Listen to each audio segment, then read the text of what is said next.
با سلام و درود خدمت شما. اضطراب میتونه سطوح مختلف بدن شما رو مختل کنه.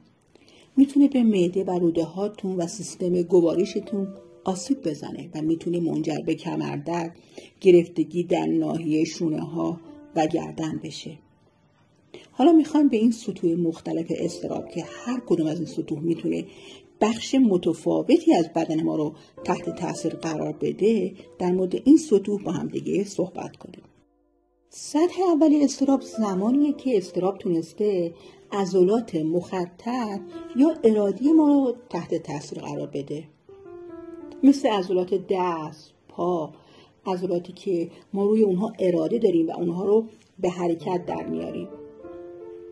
وقتی فرد عضلات مخطط یا ارادی اون درگیر میشه، نشون میده که فرد به اضطراب خودش و تنش و تعارضات خودش آگاهی داره و این اضطراب باعث میشه که در این عضلات تنش به وجود بیاد و عضلاتش صفر بشه. عضلات پشت صفر میشن، احساس گرفتگی و فشار در ناحیه پشت و گردن به وجود میاد، عضلات کمر تحت تاثیر قرار میگیره و این مهره ها نمیتونن به راحتی انعطاف پذیری داشته باشن و این میتونه منجر به گرفتگی این عضلات بشه. ممکنه با این اضطراب ها در درمان هم مواجه بشی. وقتی که این عضلات ارادی درگیر میشن، فرد یه نفسای عمیقی میکشه که به خاطر اضطرابشه. این نشونه خوبیه، نشون میده که فرد به مشکلش آگاهی داره و به تعارضاتش بینش داره و اینکه نشون میده اینکه سیستم روانی فرد قدرتمنده و فرد میتونه در درمان با حداکثر سرعت پیش بره. یعنی درمانگر میتونه کمک کنه که درمانجو با احساسات دردناکش روبرو بشه و اونها رو تجربه کنه. سطح دوم اضطراب عضلات صاف یا غیر ارادی ما رو تحت تاثیر قرار میده. اینجا در این سطح اضطراب در عمق بیشتری قرار میگیره.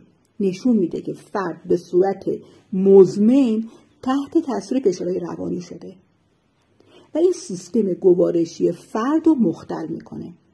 وقتی عضلات معده، روده تحت تاثیر فشارهای روانی شل یا صفر میشن، میتونه کارکرد اونها رو تحت تاثیر قرار بده و فرد میتونه دچار اسهال یا یبوست بشه یا اینکه سندرم روده تحریک پذیر پیدا کنه. همچنین میتونه عضلات قلب رو درگیر کنه و فشار به قلب و باعث تپش قلب بشه یا اینکه میتونه اصلا باعث تنگی نفس فرد بشه.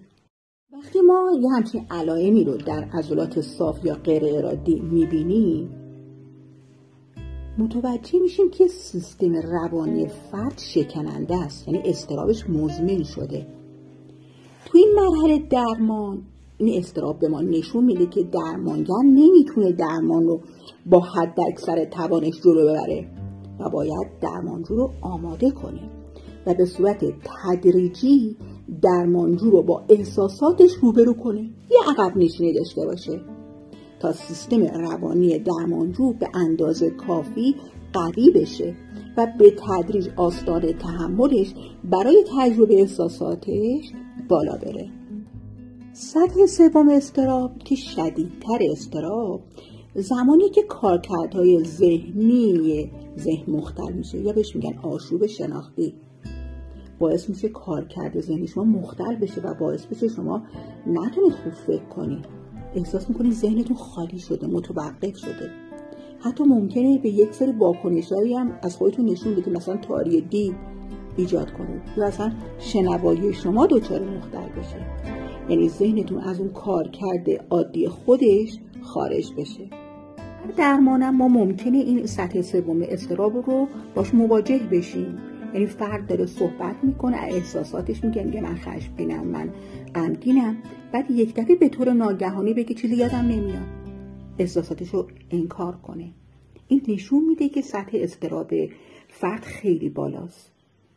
در اینجا هم دوباره درمانگر باید یه عقب نشینی داشته باشه و موضوع رو اصلا عوض کنه و تجربه کردن احساسات فرد رو به جلسات بعدی موکول کنه تا آستانه تحمل مراجع یا درمانجو رو بالا ببره تا به زمانی برسه که بتونه به صورت شفاف و واضح با احساساتش مواجه بشه و اونها رو تجربه کنه.